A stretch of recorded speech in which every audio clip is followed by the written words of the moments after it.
Welcome. The topic we'll be discussing in this lecture is other approaches to uncertainty. So in the last lecture, in the last few lectures, we are discussing about uncertainty. Basically, whenever we talk about uncertainty, we used to deal with probabilistic approach. But in this lecture, we'll be discussing some few techniques uh, which are other than probabilistic techniques, which can be used to deal with uncertainty. Right? So whenever we talk about uncertainty, we use probability theory. So probability theory has a long tradition in dealing with uncertainty. But to be fact, it's a wonder that AI has considered many alternatives to probability. For example, the earliest expert system, which was developed in 1970s, they ignored uncertainty. Rather, they used strict logical reasoning. But soon it becomes clear that this was impractical for most real world domains. Soon it was clear that using uh, dealing with uh, uncertainty without using probability is impractical in real world domains. So the next generation of expert system, especially in medical domains, they started using probabilistic techniques. But again, when they use probabilistic technique, they came up with a problem. The problem is, as long as the problem size or the domain size is small, you can apply uncertain reasoning with probabilistic technique because you need to calculate less number of probabilities. But as the size of the problem scale up, the amount of probabilities that is to be calculated, it increases exponentially because normally they are solved by using a full joint distribution table. And as the number of random variable increases, the size of the full joint distribution table also increases. And hence the amount of probability to be calculated increases exponentially. By this time, the Bayesian network were not known. Because of this reason, again, the probabilistic approach fell out of favor during 1975 to 1988. And during this period, a variety of alternative techniques to probabilities have been tried. So some of these techniques were rule-based approach, Dempster-Shafer theory, and fuzzy logic. So basically, these are some of the techniques to address uncertain reasoning without using probabilistic technique. Right? So in this lecture, we'll be discussing about rule-based approach and Dempster-Shafer theory. And fuzzy logic we'll be discussing in the subsequent lecture. So first, let us try to understand what is the rule-based approach. The rule-based approach, basically it depends on three properties. The first property is called as locality. The second is called as detachment. The third is called as truth functionality. So here what we are discussing is, so basically we are discussing like how a logical system, so so normally our logical systems are rule based system. How a logical system can be used for how a logical system can be used for uncertain reasoning. But if you see the typical logical system, they have a property called locality. So in logical systems, if you have a rule of the form A implies B, then we can conclude B given the evidence A. But this will not work with probabilistic reasoning, because in probabilistic reasoning there is some degree of uncertainty. So you cannot always say that A implies whenever A is true, B is true. So in probabilistic reasoning, it will be something like this: A implies B 0.9, which means that whenever A is true, B will be true 90% of the time, but there is a margin of 10% of the time. During 10% of the time, when A is true, also B may not be true. Now here is the challenge: how are we going to represent such info in a rule-based approach? So this is a first challenge. The second is detachment. Again in a logical system, if you have a rule of this form A implies B, then you can immediately use the proposition B. Wherever A comes, you can use the proposition B, regardless of how it was derived. That is, it can be detached from the justification. So wherever you want to apply, you want to replace A with B, now you can apply because you have a rule A implies B. Okay. So the proposition can be used regardless of how it was derived. That is, it can be detached from its justification. But again, this is not the case with probability. The source of the evidence for a belief is important for subsequent reasoning. So in subsequent reasoning also, you have to ensure that the source of evidence exists. So again, the question is, how are we going to represent this phenomenon also? And the third is truth functionality. In a logical system, if you see, the complex sentence can be computed from the truth of the components. For example, if you have, say, three variables, A, B, C, say these are Boolean variables. If A is true, B is true, and C is false, okay? And if A, B, and C are connected like this, A and B or C, then it is true or false. So true and true is true, true or false is true. So the output is true. Like that, we can infer the outputs. So basically, this is what the truth of the complex sentence. The truth of the complex sentence is computed from the truth of the components. From the truth of the this is true. Okay. From the truth of the components, the truth of the complex sentence is computed. But this way, it won't work with probability. For example, assume you have three random variables A, B, C. Okay. Say the probability of occurrence of A is 0.2, occurrence of B is 0.7, occurrence of C is 0.8. Now, what is the probability of occurrence of A and B and C? For that, you cannot just calculate 0.2 into 0.7 into 0.8. Always this won't work. Okay, this is not correct at all cases. This is correct if A, B, and C are independent events. If A, B, and C are independent events, then this calculation is correct. Otherwise, this is not correct. If A is somehow dependent on B, or if B is dependent on C, or if any form of dependency is there, then this rule will change. So the point is, we don't have one standard rule. Just like that, just like in a logical system, we directly apply some rule connecting uh, with the with the instances or with the evidences. Like that, you cannot directly apply. So it's not only the evidence, it also the relationship between the evidence. If they are related in some way, then you have to use different rule. So all these things should be considered. So so these are the challenges with the rule based approach. So we'll be discussing one example for this truth functionality case. Okay. So basically, the properties of locality, detachment, and truth functionality are simply not appropriate for uncertain reasoning. You cannot use directly as it is for uncertain reasoning because they are actually those properties were designed for truth based system or logical based system. Let us try to understand the issue with this truth functionality with an example. Let H1 be the event that a fair coin flip comes up with a head. Okay, so you are tossing a coin. The chance of occurrence of head is H1. Okay, and let T1 be the event that the coin comes up tails on the same flip. That is, you are just doing one flip. The first flip, the chance of occurrence of head is H1. The chance of occurrence of tail is T1. Okay, and so you are doing the second flip, and let H2 be the event that the coin comes up with the head. So when you are doing the second flip, the chance of occurrence of head is H2, right? Now, if you see all these three events, they have the probability of 0.5. The chance of occurrence of head in the first flip is 0.5. The chance of occurrence of tail in the first flip is also 0.5. The chance of occurrence of head in the second flip is also 0.5. Okay. But if we calculate the disjunction of these probabilities, actually you cannot apply any formula and you cannot calculate. Actually, the rule changes with respect to their dependence. So let us consider this as one case P of A, where here we consider only P of H1. P of H1 is 0.5. Probability of B, here we take all the three things. H1, probability of H1 0.5, T1 0.5, H2 0.5. Let us assume we want to calculate all these three things. Probability of H1 or H1, H1 or T1, and H1 or H2. Okay.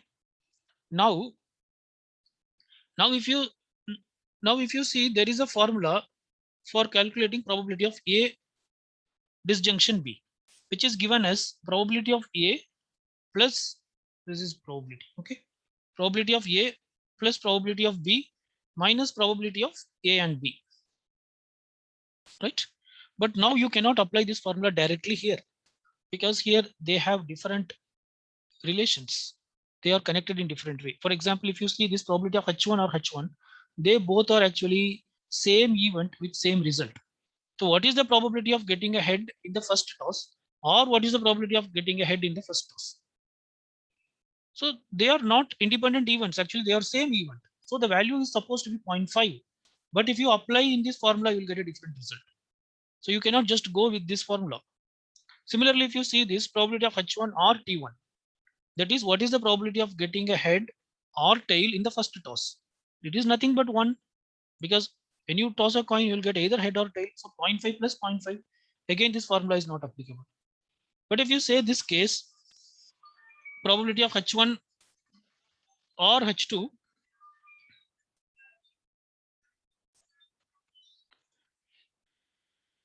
but if you consider this third case, probability of H1 or H2, they are actually independent events.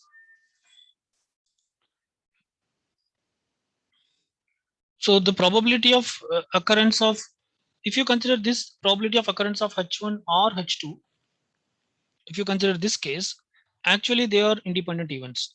H1 is independent of H2. Okay, they are no way dependent. So here you can directly apply to the formula. So probability of A H, that is, it is 0.5 plus 0.5 minus probability of A and B is, you can just multiply 0.5 into 0.5, that is 0.25. Okay, which is nothing but 1 minus 0.25 is 0.75. But it is not applicable for other cases. So if an artificial intelligent device or a program should infer this, then they should know how these events were related.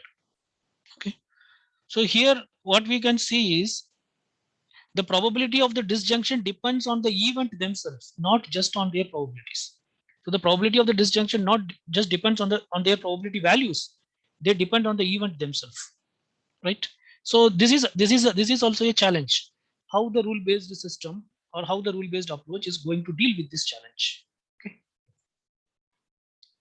so it gets worse when we chain evidence together. So when we chain evidence together, it gets more worse. For example, the truth function system have the rule of the form A implies B.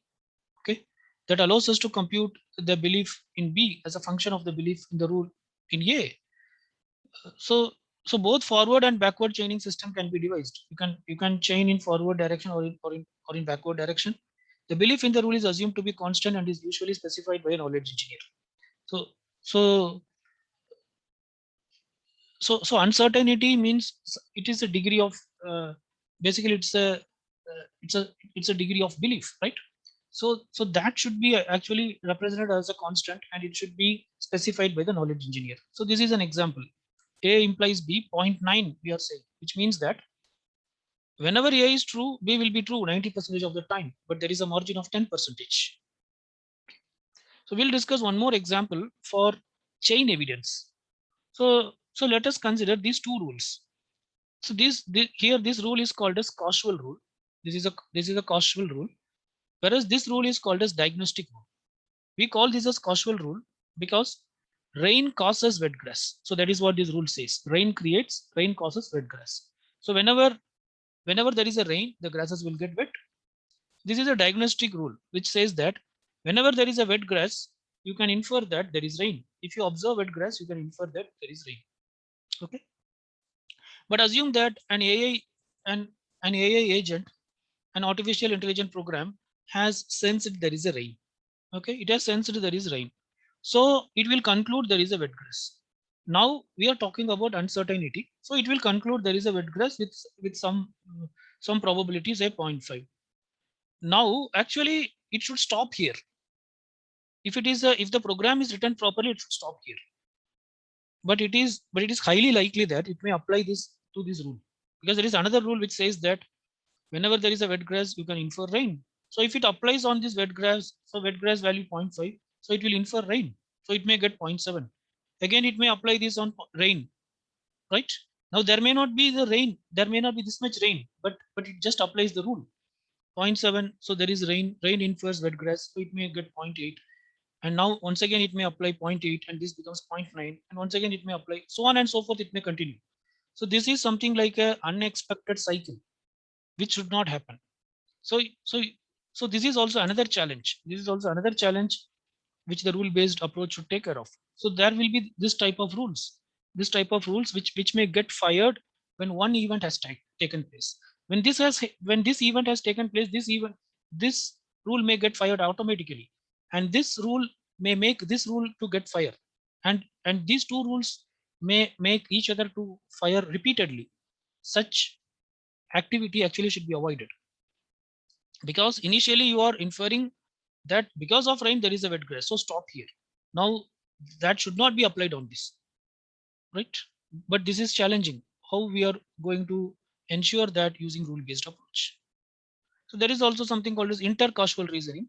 So there is another rule which says that sprinkler creates wet grass. Because of sprinkler also there may be wet grass. Now say that there is this rule, wet grass. This is the diagnostic rule. From wet grass we can infer rain. Now if the sprinkler is on, say the AI agent has identified that the sprinkler is on, so it concludes that there is a wet grass with some probability, zero point 0.6. Now if it applies on, now if this rule got fired, that wet grass is of 0. 0.6, then it will conclude that there is a rain of some percentage, 0.7. Again again this is a wrong assumption, because this time the grass got wet not because of rain, it is because of sprinkler. But here your logical system says that there is a rain, but actually there is no rain. So so this kind of uh, things should be avoided. So the AI program should ensure that all these things are taken care. So basically we are discussing these are the challenges that is faced in a rule based approach. So given these difficulties, how can truth functional system can be made useful in practice? Truth functional system means logical system. Because you in the real world you cannot apply pure logic. There is always a degree of uncertainty. So the answer lies in restricting the task and in carefully engineering the rule base so that undesirable interaction do not occur. So what is the solution is restrict the task. So don't keep number of tasks, restrict the task, and by using careful engineering so that undesirable interactions are avoided. So these are undesirable interaction. In the previous example here, when you see rain and if there is a wet grass, stop here. This rule should not get fired. So if you, because of this, if this gets fired, then that is undesirable interaction. And because of this, if this gets fired, then that is an undesirable interaction. Similarly, if because of this rule this gets fired, that is an undesirable interaction. Such undesirable interaction should be avoided, right? So one of the classical example for truth functional system for uncertain reasoning is MySyn, which is a medical diagnosis system which was widely used in expert systems during late 1970s and 1980s. So this is actually a classical successful example for rule based approach with uncertain reasoning. Okay, so that's it about rule based approach. Next we'll be discussing about representing ignorance, using Dempster-Shafer theory. Okay, so the Dempster-Shafer theory, it is designed to deal with the distinction between uncertainty and ignorance. So basically this theory is designed to deal with the distinction between uncertainty and ignorance. So basically it computes the probability that the evidence supports the proposition. See, this is the beauty of this theory. It actually computes the probability of the evidence that supports the proposition. Normally, if you see the probabilistic reasoning, actually they calculate the probability of the proposition. Proposition means whatever the statement you want to check whether it is true or false. What is the probability that tomorrow it will rain? So checking the probability of that, instead of checking the probability of that, Dempster-Shafer theory will check the probability, will compute the probability of the evidence. Say for example, you have a rule like cloudy implies rain. Okay. Now, now, now, if you in case of probability, we'll calculate what is the probability of rain. But with Dempster-Shafer theory, we will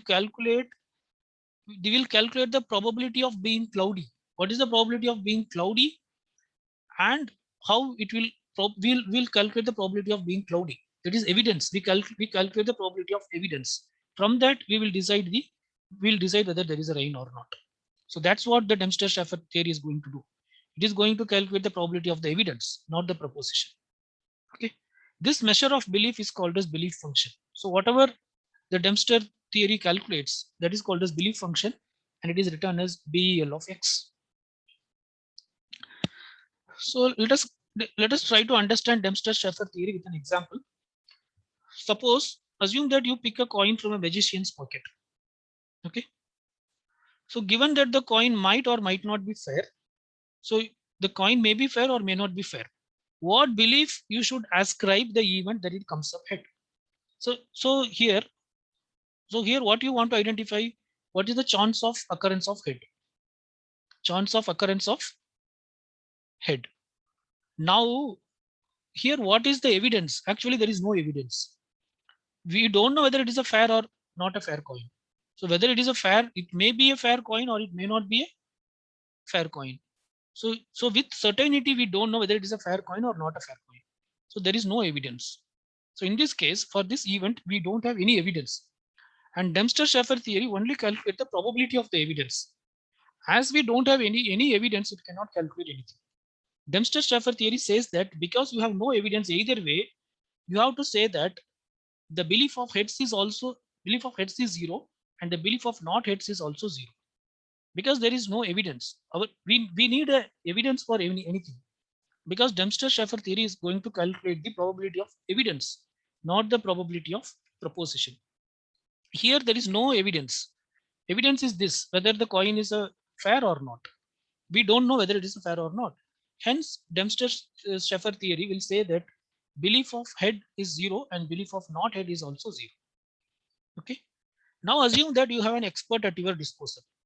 You have an expert at your disposal who testifies that 90% certainty that it is a fair coin. Okay. Now you have an expert at your disposal. Now you have an expert at your side, and who testifies that with 90% certainty that the coin is a fair coin. That is, he is 90% sure that probability of head is 0.5. Now then with Dempster-Shafer theory, BEL of heads will be 0.9 into 0.5. Because with 90% certainty, we know that it is a fair coin. So we are doing that 0.9 into 0.5, which is 0.45. And what is the BEL value of not head? So this is also 0.9 into 0.5, which is 0.45. Now, if you add up this 0.45 and this 0.45, you get 0.9. So there is a gap of 10% that is not accounted for evidence, because we have an evidence of only 90% belief with the evidence. Okay. So 90% of the 90% we are sure that it is a fair coin. So remaining 10% we don't know. So that is the ignorance part. Okay. So this is how the Dempster-Shafer theory is proposed, but this theory is not much understandable even in the scientific community. So it does not have much practical applications. But still, this is also one of the technique for dealing with uncertainty without using probabilistic approaches. Fine, let us stop here for today's session, and we'll continue with fuzzy logic from the next lecture.